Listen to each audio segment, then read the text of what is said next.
ચાલો આપણે અંધભક્તો તમારા મોદી સાહેબે જે વાત કરી હતી એ જ વાત હું ફરી આજે એક વખત કરું છું. દોસ્તો, વિડીયો અંધભક્તો સુધી પહોંચાડવાની જવાબદારી તમારી છે.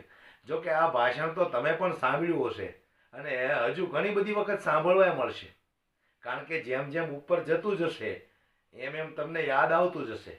પણ હાલ હું તમને અત્યારે યાદ કરાવી દઉં. એક સમય હતો જ્યારે નરેન્દ્રભાઈ મોદી એવું કહેતા कि उस देश का रुपया बार बार गिरता है जिस देश का प्रधानमंत्री गिरा हुआ होता है. તો જ્યારે કોંગ્રેસ પાર્ટી 2014માં સત્તામાં હતી ત્યારે ડોલર કંઈક 68 રૂપિયા કે 70 રૂપિયા આસપાસ હતો અને ત્યાર પછી કમાન આપણા નરેન્દ્રભાઈએ સંભાળી ત્યાર પછી રૂપિયો રોજ રોજ રોજ રોજ રોજ તૂટતો ગયો. તો હવે મને કોમેન્ટ બોક્સમાં જવાબ તમે જરૂરથી આપજો દોસ્ત.